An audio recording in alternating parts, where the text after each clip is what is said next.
Hi everyone. तो आज हम पाइथन में लूप्स देखेंगे। तो लूप्स क्या है? देखिए, अगर मैं आपसे कहूँ कि आपको प्रिंट स्टेटमेंट लिखना है, एक बार आप लिख लोगे। अगर मैं कहूँ आपको 10 बार लिखना है, वो भी आप लिख लोगे। अगर मैं आपको बोलूँ 10,000 बार लिखना है, फिर आप नहीं लिख सकते। ठीक है। आपको एक ऑटोमेशन टाइप चाहिए होगा कि मेरे लिए 10 बार लिख ले ऑटोमेटिकली। ठीक है। तो लूप क्या करता है? लूप उसी तरीके से किसी भी चीज को ऑन रिपीट चलाते जाता है, चलाते जाता है, चलाते जाता है। ठीक है। So what is a loop? A loop is used to repeat a block of code multiple times instead of writing the same code again and again। ठीक है। बेसिकली लूप क्या करता है? रिपीटेशन को ऑटोमेट करता है। ठीक है। अब पाइथन में दो प्रकार के मेन लूप होते हैं। एक होता है फॉर लूप और एक होता है व्हाइल लूप। हम आज के वीडियो में सिर्फ फॉर लूप देखेंगे, क्विकली देख लेते। A for loop is use to iterate over a sequence. For loop क्या होता है ना, एक सीक्वेंस के ऊपर इटरेट किया जाता है। ठीक है। अब वो एक स्ट्रिंग हो सकता है, वो एक लिस्ट हो सकता है, वो एक टपल हो सकता है। ठीक है। मैं आपको दिखाता हूँ। लेट्स से मैंने लिस्ट 1 ले लिया। लिस्ट 1 ले लिया मैंने। क्या ले लिया? मेरे फेवरेट मूवीज ले लिया जो मैं देखना चाहूंगा। ठीक है। मैं वीकेंड में ये सारे मूवी देखना चाहता हूँ। एक है टाइटैनिक, एक है एवेंजर्स। ठीक है। और एक है लेट्स से धुरंधर। ठीक है। ये 3 मूवी है जो मुझे देखना है। ऑलराइट। तो मैं क्या करूंगा? फॉर लूप चला लूंगा। अब फॉर लूप का सिंटेक्स क्या है? ये है फॉर लूप का syntax. For variable in sequence. क्या है? For variable in sequence. ठीक है। फिर हम देते हैं कॉलन और फिर हम फॉर लूप के अंदर चले जाते हैं। जैसे हम इफ स्टेटमेंट के अंदर चले गए थे ना, एंटर मार के, सेम फॉर लूप के अंदर चले जाते हैं एंटर मार के। ठीक है। अब ये वेरिएबल क्या है? ये वेरिएबल कुछ नहीं है, ये एक टेम्पररी बोल सकते हो वेरिएबल है जो ट्रेवर्स करता है हर एक एलिमेंट को। उस इटरेबल का जो इटरेबल जो सीक्वेंस हम यहाँ पे देंगे, उस सीक्वेंस के अंदर एलिमेंट्स होगा ना। जैसे लिस्ट में आइटम्स होंगे, ऐसे स्ट्रिंग में स्ट्रिंग के कैरेक्टर्स होंगे। तो ये वेरिएबल हर एक इटरेशन में एक बार ट्रेवर्स करते जाएगा, मतलब टच कर करके जाएगा। ठीक है, एक एक एलिमेंट को। अब इटरेशन क्या है? देखो, यहाँ पे लेट्स से 2 लाइन का कोड है। ठीक है, 2 लाइन का कोड है। ठीक है। फिर हम फॉर लूप के बाहर आ गए, फॉर लूप खत्म खत्म है, समाप्ति है। मैं बस यहाँ पे रफ लिख रहा हूँ आपको समझाने के लिए। फॉर लूप समाप्त है। अब एक इटरेशन क्या है? पहले फॉर लूप में, मतलब लिस्ट तो यहाँ पे पाइथन ने देख लिया। ठीक है, ये लिस्ट है। फिर पाइथन देखेगा फॉर लूप, देखेगा फॉर वेरिएबल इन सीक्वेंस। ठीक है। सीक्वेंस में हम यहाँ पे लिस्ट 1 दे देंगे, तो पाइथन ये लिस्ट का सीक्वेंस लेगा। ठीक है, टाइटैनिक, एवेंजर्स, धुरंधर। All right. अब पाइथन क्या देखेगा? पाइथन देखेगा कि पहली इटरेशन में वेरिएबल क्या होगा? टाइटैनिक होगा। एक एक करके हम जाएंगे। फिर यहाँ पे लेट्स से हम पहली इटरेशन में वेरिएबल को बस प्लस कर रहे हैं, यही है सिर्फ। तो पहले इटरेशन में टाइटैनिक होगा, तो यहाँ पे टाइटैनिक को प्रिंट कर लेगा। ठीक है, सॉरी, प्रिंट कर रहे। ये हो गया पहला इटरेशन। जब फॉर लूप का टेम्पररी वेरिएबल फर्स्ट एलिमेंट से सेकंड एलिमेंट में मूव करेगा, वो है सेकंड इटरेशन। मतलब यहाँ पे जितने भी, मतलब फॉर लूप के अंदर घुस के यहाँ पे जितने भी लाइंस ऑफ कोड है, यहाँ पे मैं अभी एक दे रहा हूँ पर यहाँ पे हजारों हो सकते हैं। ठीक है। यहाँ पे जितने भी लाइंस ऑफ कोड है, सब एक बार एग्जीक्यूट करने के बाद फिर से ऊपर आएगा पाइथन, आके देखेगा क्या सीक्वेंस में और कोई एलिमेंट है। हाँ भाई, अभी तो हमने सिर्फ टाइटैनिक ही देखा है। एवेंजर्स अभी भी है सीक्वेंस में। तो ये होगा अब सेकेंड इटरेशन, वेरिएबल होगा एवेंजर्स। फिर थर्ड इटरेशन में वेरिएबल होगा धुरंधर। मैं आपको दिखाता हूँ सही में करके। लेट्स से फॉर हमने लिखा variable for movie in list 1। For movie in list 1 आप यहाँ पे लिख सकते हो, आप यहाँ पे लिख सकते हो प्रिंट में मूवी टू वॉच मूवी। अब क्या होगा बोलो? For movie in list 1। ठीक है। मतलब अभी ये हर एक मूवी को ट्रेवर्स करेगा। पहले इटरेशन में होगा movie two watch. Temporary movie कौन है? टाइटैनिक है। सेकेंड इटरेशन में इसके नीचे वाले लाइन में movie two watch temporary movie क्या है? एवेंजर्स है, थर्ड वाले में क्या है, धुरंधर है। ठीक है, तो मुझे आ जाना चाहिए movie two watch Titanic, movie two watch Avengers, movie two watch धुरंधर। ठीक है, आई होप आपको समझ आ गया होगा कि हम इटरेटर्स में कैसे ये सब करते हैं। ठीक है, for loop is use to iterate over a sequence like list, string, tuple etcetera. Right, मैं ये ले लेता हूँ, ये एग्जांपल मैं ले लेता हूँ। ठीक है, लेट्स से, मैं आपको पता है मैं फिर से करके दिखा रहा हूँ। लेट्स से ये फ्रूट्स का लिस्ट है, एप्पल, बनाना, चेरी। अब मैं हर एक एलिमेंट को प्रिंट करना चाहता हूँ, फॉर फ्रूट इन फ्रूट्स।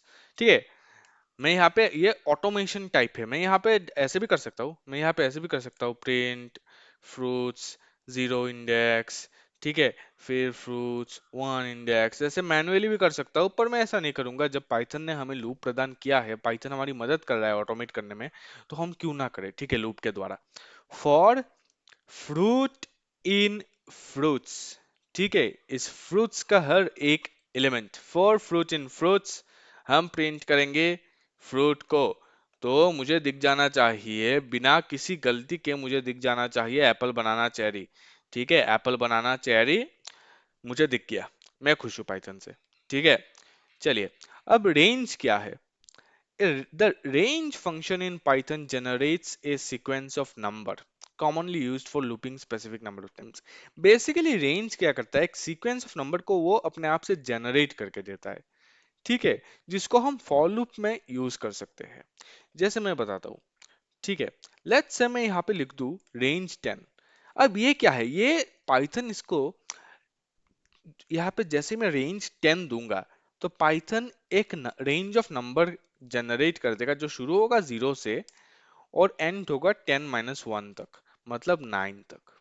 ठीक है, लॉजिक आपको अभी समझ आ गया होगा। लेट्स से मैं रेंज 23 देता हूँ, सेम इंडेक्सिंग जैसा है, ये इंडेक्सिंग में यूज होता है। शुरू होगा 0 से, एंड होगा 23 - 1, 22 तक। ठीक है, तो रेंज ऐसे होता है। ठीक है, रेंज क्या करता है, generates a sequence of number commonly used for looping, for loop with range. अब फॉर लूप को हम रेंज के साथ भी यूज कर सकते हैं।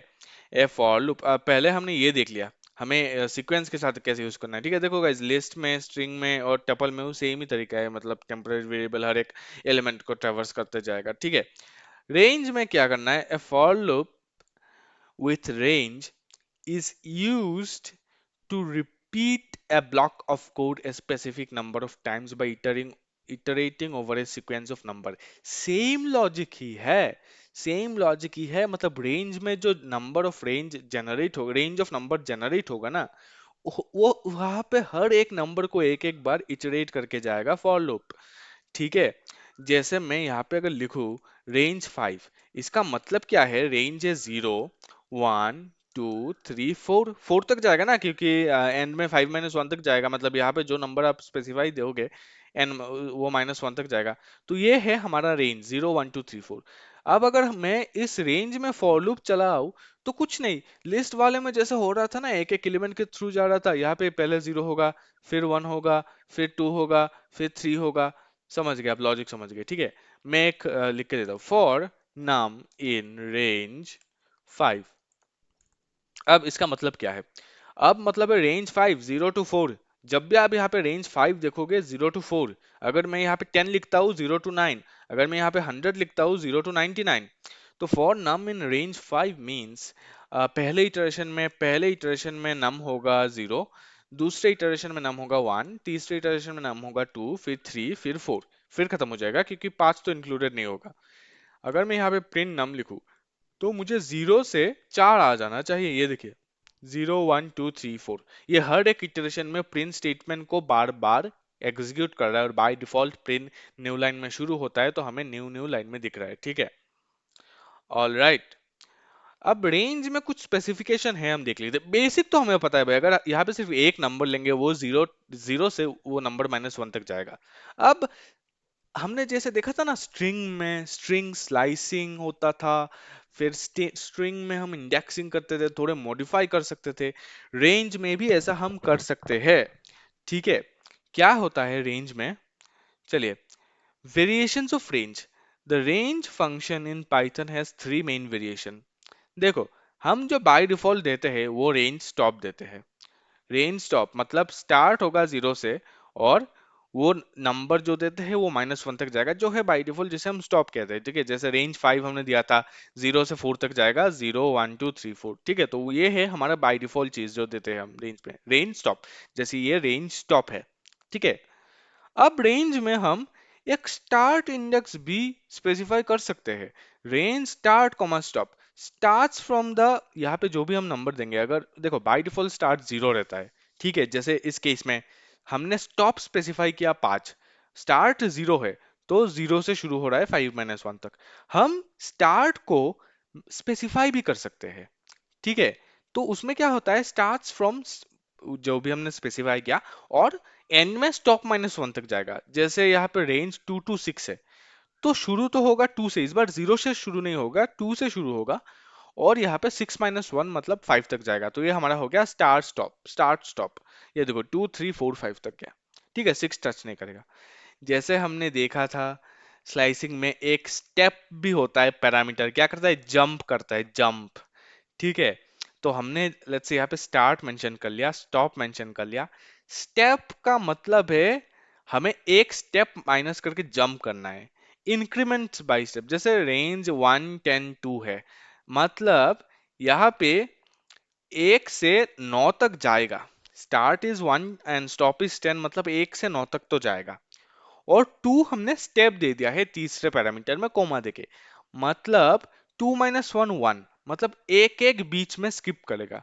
1, फिर एक स्किप करेगा, 2 स्किप हो जाएगा, फिर 3, फिर 4 स्किप हो जाएगा, फिर 5, फिर 6 स्किप हो जाएगा, फिर 7, और लास्ट में 9, ठीक है। 10 तो नहीं जाएगा क्योंकि स्टॉप कभी भी इंक्लूडेड नहीं होता। आई होप, मैं आशा करता हूँ आपको समझ आ रहा है मैं जो भी बोल रहा हूँ, ठीक है। अगर आपको कहीं पे भी कुछ भी डाउट है, वीडियो में कुछ भी आपको समझ नहीं आया किसी पोर्शन में, आप रिवॉच करिए, या फिर आप कमेंट सेक्शन में बोल सकते हैं, ठीक है। ओके, तो let's go through looping through string. अच्छा, ये लिस्ट की तरह ही है भाई, कैसे स्ट्रिंग में लूप करना है, लेट्स सी, ठीक है। लेट्स से हमारा स्ट्रिंग है, स्ट्रिंग है, और ऐसा नहीं करना, मैं फॉर लूप में ही लिख लेता हूँ डायरेक्ट स्ट्रिंग। लेट्स से मैं यहाँ पे लिखूंगा character in, for character in I am a fan of Eiichiro Oda, ठीक है। मैंने ये लिखा। अब एचिरो ओडा अगर किसी को नहीं पता हो तो वो वन पीस का ऑथर है, मांगा का है। ओके, तो मैंने यहाँ पे लिखा for character in I am a fan of Ichiro Oda, ये पूरा बड़ा एक स्ट्रिंग दिया।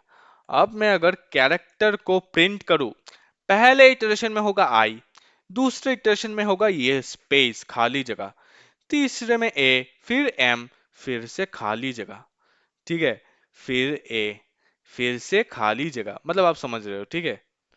मैं यहाँ पे करूँ तो ये देखो, ये देखो, आई एम ए फैन, ठीक है, ये बाय डिफॉल्ट हो रहा है। मैं यहाँ पे ना एक चीज कर सकता हूँ, ठीक है गाइस, एंड इक्वल टू मैं ऐसे दे दूंगा, ठीक है। एंड इक्वल टू मैं ऐसे दे दूंगा, ऐसे नहीं ऐसे दे दूंगा। अब सोचोगे कि ये क्या है गाइज, हम प्रिंट फंक्शन के बारे में और देखेंगे, प्रिंट के सारे आर्गुमेंट्स भी देखेंगे हम फंक्शन वाले चैप्टर में, तो वो हम बाद में देखेंगे। अभी आप समझिए कि एंड क्या होता है ना, बाय डिफॉल्ट प्रिंट हर बार एक न्यू लाइन में एग्जीक्यूट होता है। अगर हम यहाँ पे एंड इक्वल टू यहाँ पे ऐसे एम्प्टी स्ट्रिंग दे दे, तो मतलब प्रिंट को हर बार न्यू लाइन में एग्जीक्यूट नहीं करना, एक बार एग्जीक्यूट करने के बाद उसके पीछे ही एग्जीक्यूट कर लो एक ही लाइन में। तो ये देखो, ये हो गया I am a fan of Eiichiro Oda, एक लाइन में एग्जीक्यूट हो गया, ठीक है। बाय डिफॉल्ट कुछ ऐसा रहता है, बाय डिफॉल्ट कुछ ऐसा रहता है, ठीक है। तो इससे क्या होता है, प्रिंट ऐसे एग्जीक्यूट होता है, ठीक है, एकदम नीचे नीचे, ठीक है। पर यहाँ पे हमने इसको ब्लैक बैकस्लैश एन हटा दिया, ठीक है। तो ये एक ही लाइन में एग्जीक्यूट होगा, सब कुछ लेटर स्पेसेस सब कुछ, ठीक है। ऑल राइट गाइस, हमने स्ट्रिंग में फॉर लूप चला लिया। व्हाइल लूप तो हम अगले वीडियो में देखेंगे, इस वीडियो में नहीं देखेंगे। नेस्टेड फॉर लूप क्या है? A nested for loop is a loop inside another loop. Obviously हर एक चीज में नेस्टेड होता है, हमने कंडीशनल्स में भी नेस्टेड देखा था, ठीक है। लूप में भी एक लूप के अंदर दूसरा लूप हो सकता है, जो होगा nested, where the inner loop runs completely for each iteration of the outer loop. तो मैं क्या करूंगा, मैं इस पूरे को कॉपी करूंगा, ठीक है, और मैं यहाँ पे पेस्ट कर लूंगा, ठीक है। ये यहाँ पे ऐसा नहीं, हाँ इंडेंटेशन देना पड़ेगा। तो अच्छा, अब देखते क्या होता है, देखो गाइस, मैं इसको थोड़ा और अच्छे से सजा लेता हूँ, इंडेंटेशन अच्छे से हुआ नहीं, हाँ ठीक है, अब देखो गाइस क्या हो रहा है, आप देखो यहाँ पे यहाँ पे फॉर आई इन रेंज 3, मतलब पहले इटरेशन में मैं यहाँ पे लिखूंगा इटरेशन 1 में आई क्या है, 0 है, 3 है, स्टॉप दिया है 3, मतलब 0 से 2 तक जाएगा। पहले इटरेशन में आई है 0, फिर यहाँ पे पाइथन सेकंड फॉर लूप में, मतलब इसके अंदर का फॉर लूप जो है उसमें घुसेगा। पहले इटरेशन में इटर 1 में जे क्या है, ठीक है, यहाँ पे आई देना चाहिए मुझे, आई, जे क्या है, जे भी है 0, ठीक है। अब देखना, तो पहले इटरेशन में आई 0 है, जे भी 0 है, फिर यहाँ पे प्रिंट कर लेगा इटरेशन, फर्स्ट इटरेशन में 0 0, क्योंकि हम आई जे प्रिंट कर रहे हैं ना एक साथ कोमा देके। अब देखना गाइस, ठीक है, सेकंड, अच्छा, यहाँ पे हम अभी भी इस फॉर लूप के अंदर है ना। फॉर लूप जब तक एग्जॉस्ट नहीं होता, मतलब जब तक खत्म नहीं होता, हम फॉर लूप के बाहर नहीं जाते। तो यहाँ पे रेंज क्या है गाइस, 2 तक है, मतलब 0 1 है, 0 1 है, हमने अभी तक सिर्फ 0 देखा है। पाइथन इस फॉर लूप को छोड़ेगा नहीं जब तक हम ये पूरे रेंज को एग्जॉस्ट नहीं कर लेते। तो फर्स्ट इटरेशन में हमने जे 0 तो कर लिया, अभी सेकेंड इटरेशन यहाँ पे होगा, ठीक है। सेकेंड इटरेशन में पाइथन बोलेगा अब जे है 1, आई अभी भी 0 है, ठीक है, आई अभी भी 0 है, क्योंकि हम अभी भी इसके अंदर है ना, मतलब इस आउटर फॉर लूप के हिसाब से तो हम अभी भी फर्स्ट इटरेशन में ही है जब आई 0 था। हम यहाँ पे लूप बैक कर रहे हैं, हम एक बार जब जे 0 था हम यहाँ पे ये प्रिंट किया, फिर से गए ऊपर, जे अभी है 1, ठीक है, हम यहाँ पे फिर से प्रिंट कर रहे हैं, तो ये हो जाएगा 0 1, 0 1। अब ये एग्जॉस्ट हो गया, अब हम जाएंगे आउटर फॉर लूप में, 0 का हो गया, अब आई क्या है, अब आई है 1, तो फिर से यहाँ पे हम आएंगे, अब फिर से जे शुरू से होगा, पहले है 0, ठीक है। तो यहाँ पे क्या होगा, आई है अब 1 पर जे 0 है। सेकेंड बार में ये फिर से इसमें फिर से आएगा, क्योंकि हमें इसको एग्जॉस्ट करना है, फिर ही हम मतलब खत्म करके ही ऊपर जा सकते हैं। तो यहाँ पे आई तो 1 है गाइस, अब बहुत ध्यान से देखिएगा, ये इंपॉर्टेंट है, ठीक है, थोड़ा कॉम्प्लेक्स है। आई तो 1 है, जे क्या है, जे भी 1 है, ठीक है, क्योंकि यहाँ पे जे पहले 0 था, फिर जे 1 हो गया। चलो जे का 0 1 खत्म हो गया, जे का कोटा खत्म हो गया, फिर से हम ऊपर जाएंगे। अभी आई क्या है, आई हमने 0 भी देख लिया, आई हमने 1 भी देख लिया, अब आई है 2, अब आई है 2, ठीक है। अब फिर से हम घुसते हैं जे के अंदर, अब फिर से जे के अंदर घुसने के बाद जे क्या है, जे है 0, अब फिर से हम देखेंगे आई तो 2 ही है, जे क्या है, जे है 1। अब ये खत्म हो गया, 0 1 खत्म हो गया, अब ये फिर से आएगा इस फॉर लूप में। चलो हमने 0 देख लिया, 1 देख लिया, 2 देख लिया, आगे कुछ है क्या, 3 है क्या, 3 तो नहीं है क्योंकि ये तो एक्सक्लूडेड है। तो हमें कुछ ऐसा रिजल्ट मिल जाना चाहिए, 0 0 0 0 0 1 1 0 1 1 2 0 2 1। ओके, लेट्स सी, ये देखिए 0 0 0 1 1 0 1 1 2 0 2 1, बिल्कुल सही निकला हमारा रिजल्ट। ओके, तो यही है गाइस, नेस्टेड लूप यही है। चलिए, आगे हम मिलते हैं वाइल लूप में, लूप अभी भी बाकी है काफी कुछ, and I will see you in the next video, thank you.